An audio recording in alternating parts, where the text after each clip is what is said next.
खारगे जी, भैया इसको थोड़ा उल्टा करके इसको घुमा देंगे जरा, इनको घुमा दीजिए।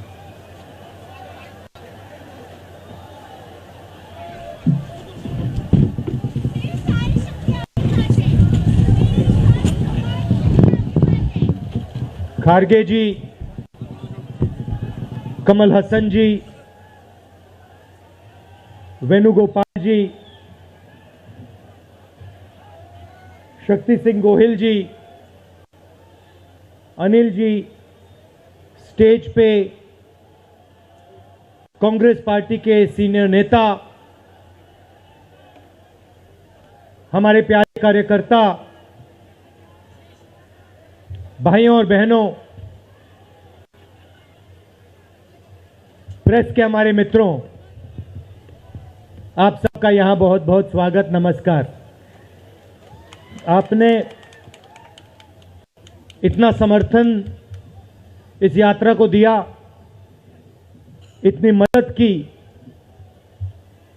इतनी शक्ति आपने हमें दी, इसके लिए मैं सबसे धन्यवाद करना चाहता हूं, दिल से धन्यवाद करना चाहता हूं।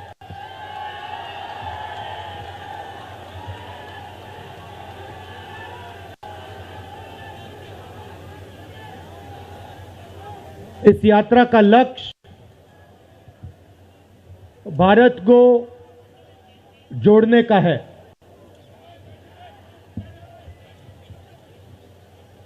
जब हमने ये शुरू किया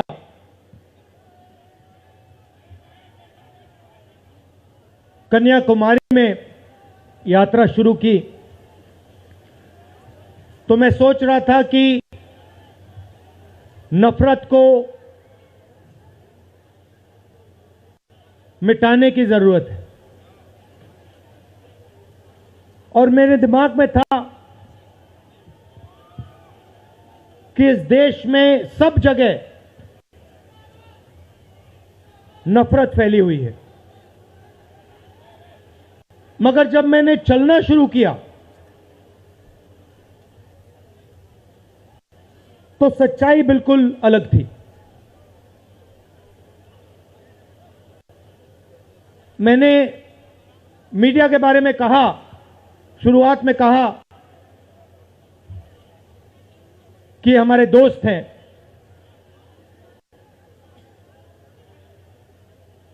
दोस्त हैं, मगर हमारी बात टीवी पे कभी नहीं दिखाते हैं। और वो तो तब भी ठीक है, वो ठीक है, हमारी बात नहीं उठाएं तो ठीक है, कोई प्रॉब्लम नहीं है, मगर ये एक और काम करते हैं, इनकी गलती नहीं है। देखिए, ये जो यहां खड़े हैं, इनसे गुस्सा मत होइए, इनकी गलती नहीं है। देखिए, मुस्कुरा रहे हैं, ये जानते लगाम लगी हुई है, पीछे से लगाम लगी हुई है, मगर इनके जो चैनल हैं ये भी नफरत फैलाने का काम करते हैं। 24 घंटा हिंदू मुस्लिम, हिंदू मुस्लिम, हिंदू मुस्लिम, हिंदू मुस्लिम, हिंदू मुस्लिम। ये सच्चाई नहीं है भाइयों और बहनों। मैं चला हूं कन्याकुमारी से यहां तक, ये सच्चाई नहीं है। ये मीडिया में चलाया जाता है, फैलाया जाता है। ये देश एक है।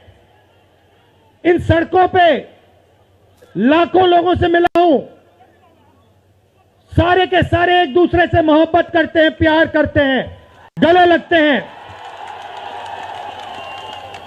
तो सवाल उठता है, क्योंकि ये नहीं कर रहे हैं, इनके पीछे जो शक्ति है, इनके पीछे जो शक्ति है वो कर रही है।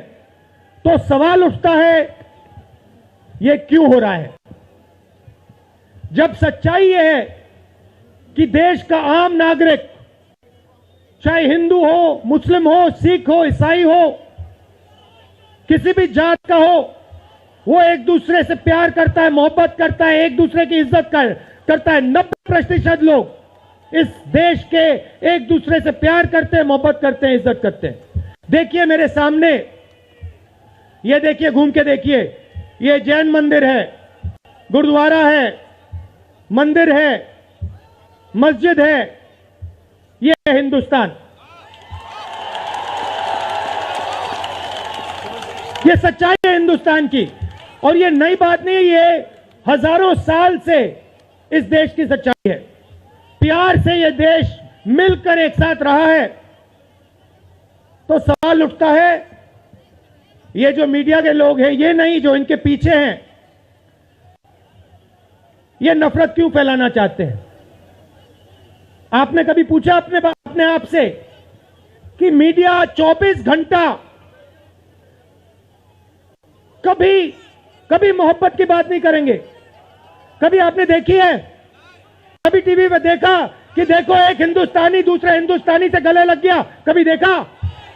नहीं, कभी नहीं दिखेगा। सही बात है ना? सही बात, कभी नहीं दिखेगा। इसका कारण है भाइयों और बहनों, मैं आपसे पूछना चाहता हूं, आप में से किसी का कभी जेब काटा गया है? आपका जेब काटा गया? आपका जेब काटा गया? तो जब जेब काटा जाता है, आपका काटा गया ना, तो जब कोई आपका जेब काटता है तो वो क्या करता है? सबसे पहले उसे क्या करना पड़ता है? नहीं, ब्लेड तो बाद में आता है, मगर पहले क्या करता है? पहले वो आपके ध्यान को इधर करता है, आपके ध्यान को लेकर उधर ले जाता है। भाइयों और बहनों, ये जो करा जा रहा है, आपके ध्यान को हटाने के लिए किया जा रहा है, और ये 24 घंटा करते हैं और फिर आपकी जेब काटी जाती है। बढ़िया, बढ़िया, क्योंकि सच्चाई है। 24 घंटा हिंदू मुस्लिम, हिंदू मुस्लिम, हिंदू मुस्लिम, और फिर जो भी आपका पैसा है, किसानों का, मजदूरों का, आपके एयरपोर्ट, आपके पोर्ट, आपकी सड़कें,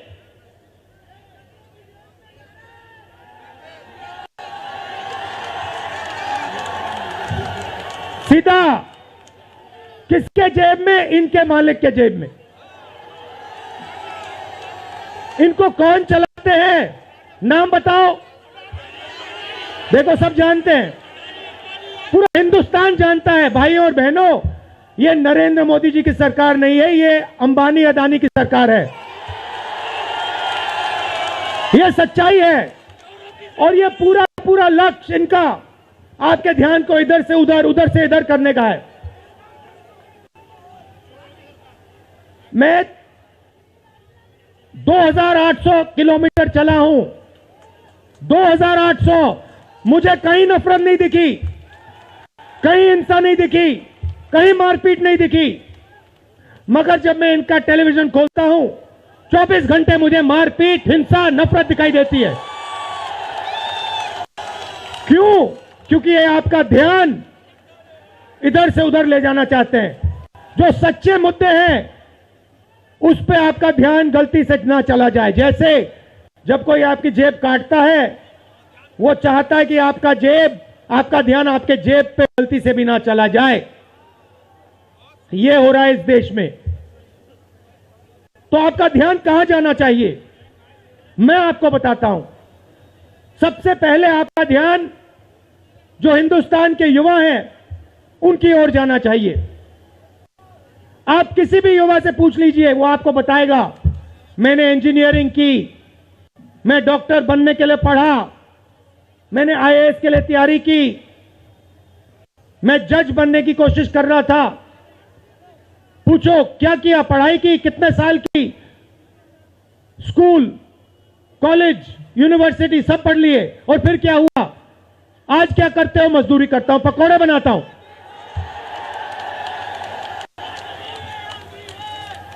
बेरोजगारी क्यों आई? मैं आपको बताता हूं। और जो हमारे छोटे व्यापारी हैं, जो स्मॉल और मीडियम बिजनेस चलाते हैं, आप अच्छी तरह सुनिए, क्योंकि आप इस देश के भविष्य हो। अगर इस देश को कोई रोजगार दे सकता है तो इस देश का किसान और ये जो छोटे व्यापारी हैं और स्मॉल और मीडियम बिजनेसेस चलाते हैं ये लोग हैं। क्यों? क्योंकि ये लाखों हैं, ये लाखों में हैं और कोई 100 लोगों को रोजगार देता है, कोई 500 को देता है, कोई 1000 को देता है, कोई 25 को देता है, कोई 35 को देता है और ये लोग देश को रोजगार देते हैं। अब इनकी बात करते हैं। ये 24 घंटे लगे रहते हैं, बैंक के दरवाजे इनके लिए बंद होते हैं।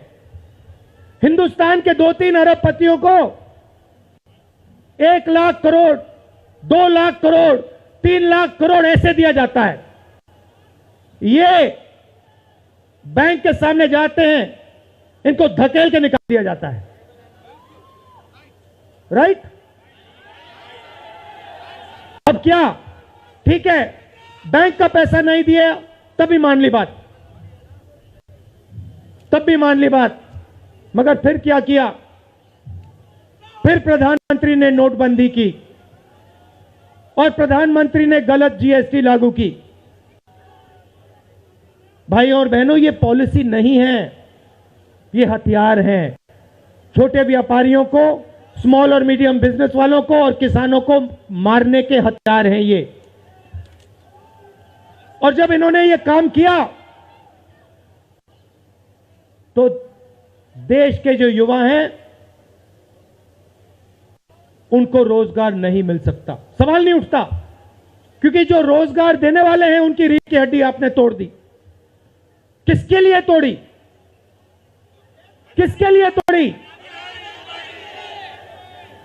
इनके जो मालिक हैं उनके लिए तोड़ी। गेम को समझो। अब देखिए, अब आगे चलते हैं। युवाओं की बात की, स्मॉल और मीडियम बिजनेस वालों की बात की, दुकानदारों की बात की।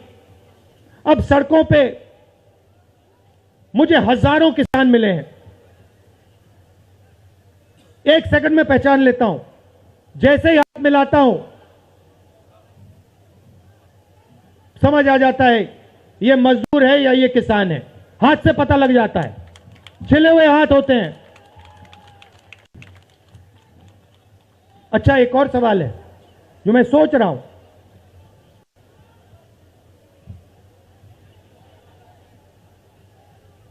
प्रेस वाले ने मुझे पूछा क्या आपको ठंड नहीं लगती? और मैंने सोचा ये मुझसे पूछ रहे हैं, हिंदुस्तान के किसान से क्यों नहीं पूछते? ये हिंदुस्तान के मजदूर से क्यों नहीं पूछते? ये हिंदुस्तान के गरीब बच्चों से क्यों नहीं पूछते? फिर कहते देखो 2800 किलोमीटर चल लिए, कोई बड़ी बात नहीं है। पूरा हिंदुस्तान चलता है, जिंदगी भर चलता है। किसान चलता है, मजदूर चलता है, फैक्ट्री में जो काम करते हैं वो चलते हैं। तो हमने ये कोई बड़ा काम नहीं किया भाई और बहनें, पूरा हिंदुस्तान करता है, रोज करता है। हम 2800 किलोमीटर चलते हैं, किसान शायद जिंदगी में 10,000, 15,000, 20,000 चल लेता है।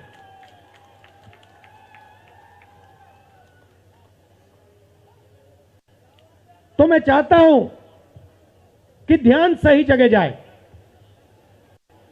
अब बीजेपी ने धर्म की बात उठाई है, हिंदू धर्म की बात करते हैं। मैं आपसे पूछना चाहता हूं, हिंदू धर्म में कहां लिखा है कि गरीबों को, कमजोर लोगों को कुचलना चाहिए? कहां लिखा है?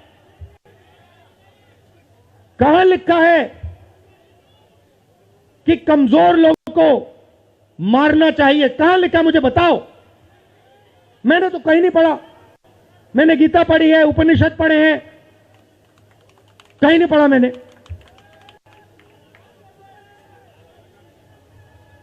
आपने पढ़ा कहीं? गले लगाने की बात होती है।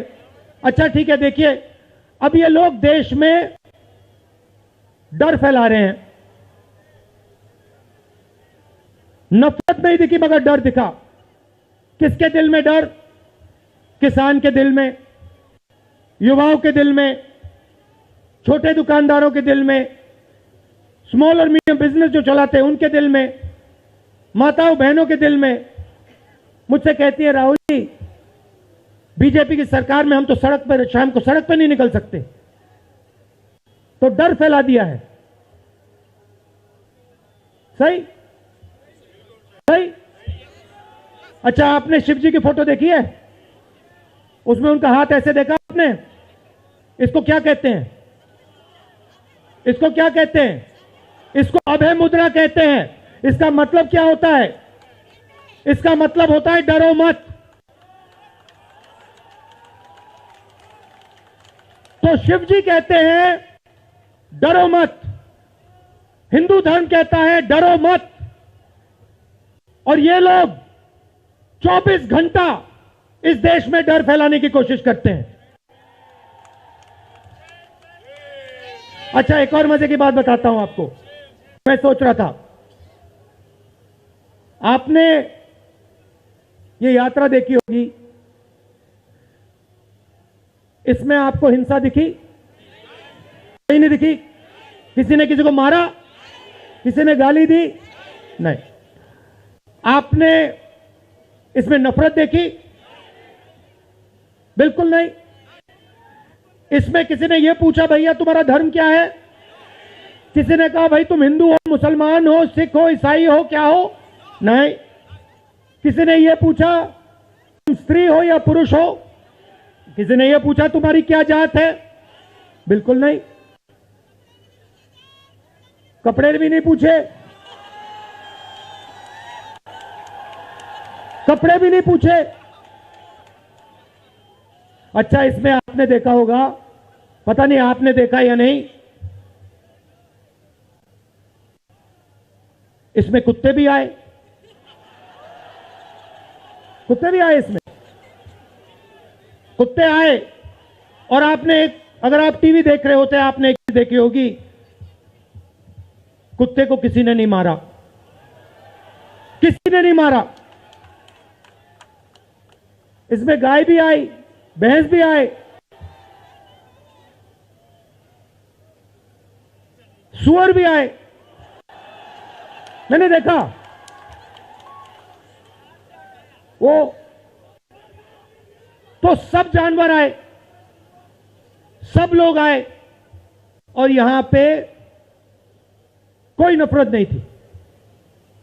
जैसा हमारा हिंदुस्तान है वैसे ही ये यात्रा है।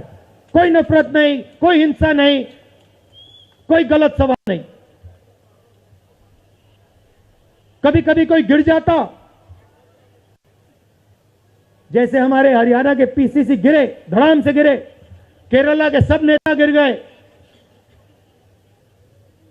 1 सेकंड में लोग उनको उठा लेते थे।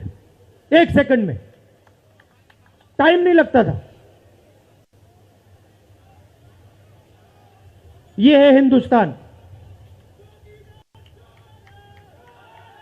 नहीं, देखिए मैं आपको एक बात बताता हूं, सच्चाई समझनी होगी। सच्चाई ये है कि जैसे इन पर लगाम लगी हुई है, वैसे हिंदुस्तान के प्रधानमंत्री पे भी लगाम लगी हुई है।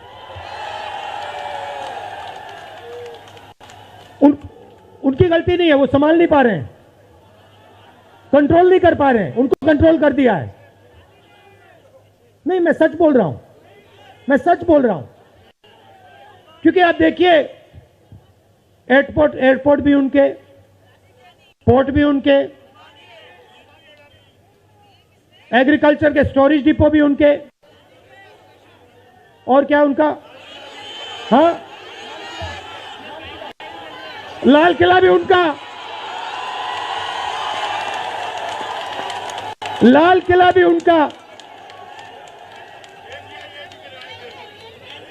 सारे के सारे पब्लिक सेक्टर की कंपनियां उनकी, और क्या उनका, रेलवेज उनकी,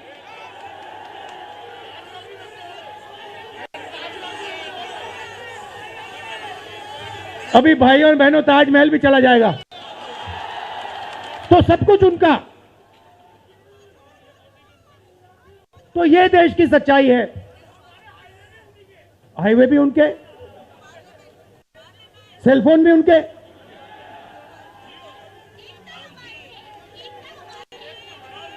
मगर सच्चाई हमारी। आप देखिए, मैं आपको बताता हूं, आपको मैं बताता हूं, अपनी कहानी बताता हूं। जब मैं राजनीति में आया, 2004 में आया, हमारी सरकार थी, चुनाव जीते थे, और ये प्रेस वाले 24 घंटा मेरी प्रशंसा करते थे। 24 घंटा, 24 घंटा राहुल गांधी, राहुल गांधी, राहुल गांधी, राहुल गांधी। फिर मैंने क्या किया, मैं चला गया भट्टा परसोल। नहीं सुनो, आपको समझना है ये है क्या। मैं भट्टा परसोल गया और मैंने किसानों का जो जमीन का मामला है उसको छेड़ दिया। और भाई और बहनों, जैसे ही मैंने किसानों का जमीन का मामला छेड़ा, वैसे ही ये मेरे पीछे पड़ गए। उसके बाद जमीन अधिग्रहण बिल, भट्टा परसोल के बाद जमीन अधिग्रहण बिल लाया, कांग्रेस की सरकार लाई। उसके बाद तो पूरा फुल टाइम 24 घंटा मेरे पीछे पड़ गए। प्रधानमंत्री जी ने, बीजेपी ने, मैं आपको सच्चाई के बारे में बताना चाह रहा हूं, प्रधानमंत्री ने, बीजेपी ने हजारों करोड़ रुपए लगा दिए मेरी छवि को खराब करने में। हजारों करोड़ रुपए। और आपने देखा होगा, मैंने एक शब्द नहीं बोला, बिल्कुल चुप, बिल्कुल चुप। मैंने एक शब्द नहीं बोला। मैंने ये नहीं बोला भैया ये गलत बोल रहे हैं, ये ठीक नहीं है ना, मैं बिल्कुल चुप, चुप। क्योंकि मैंने कहा चलो देखता हूं कितना दम है, और लगाया। पूरी की पूरी मीडिया लग गई, व्हाट्सएप पे लगाया, फेसबुक पे लगाया, सब जगह 24 घंटा राहुल गांधी के बारे में। कुछ नहीं बोला मैंने, पूरे देश में फैला दिया। और फिर एक महीने मैंने आपको सच्चाई दिखा दी, और पूरा पूरा खत्म। देखो सच्चाई कैसे काम करती है। सच्चाई को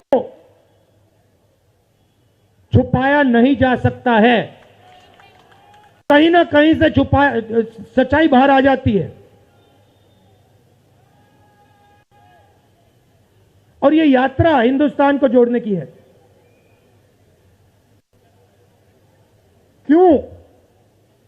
क्योंकि इस नफरत से, इस डर से हमारे प्यारे देश को नुकसान हो रहा है।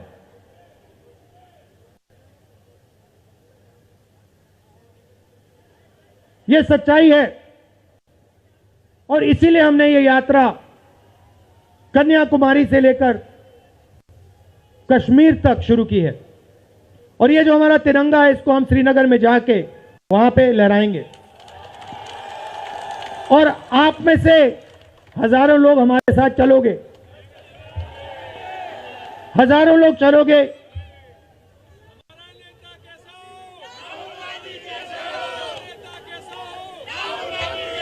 तो भाई और बहनों, देखिए, सच्चा मुकाबला दुनिया में, सच्चा मुकाबला चाइना और हिंदुस्तान के बीच में है। ठीक है, चाइना ने 2000 स्क्वायर किलोमीटर हमारी जमीन ले ली है। प्रधानमंत्री जी कहते हैं कि हमारे बॉर्डर के अंदर कोई नहीं आया। तो भैया प्रधानमंत्री जी, अगर कोई नहीं आया तो हमारी सेना उनकी सेना के साथ 21 बार क्यों बात कर रही है? और हमारे जो सेना के लोग हैं, हमारे डिफेंस फोर्सेस के लोग हैं, वो क्यों कह रहे हैं कि चाइना ने हमारी जमीन ले ली है? मगर देखिए, कंपटीशन आर्थिक है, मुकाबला आर्थिक है। ये आपके जो सेलफोन है, ये आपके जो शर्ट है, जूते हैं, इसके पीछे आप देखिए, प्रेस वालों के जो कैमरा है इसके पीछे देखिए, उसके पीछे आपको लिखा दिखेगा मेड इन चाइना।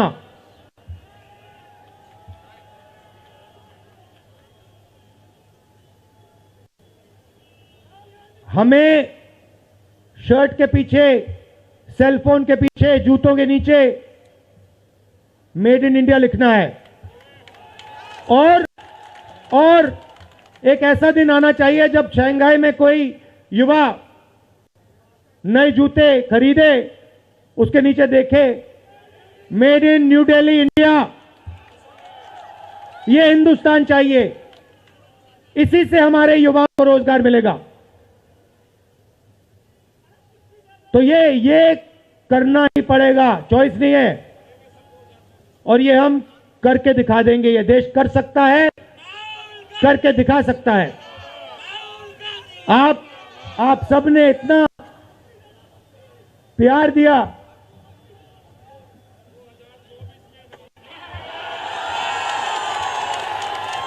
आपने इतना प्यार दिया। मैंने भाषण में राजस्थान में कहा था, आपके नफरत के बाजार में हम मोहब्बत की दुकान खोलेंगे। आपने लाखों दुकानें खोल दी हैं। आप सबका दिल से बहुत बहुत धन्यवाद। नमस्कार, जय हिंद।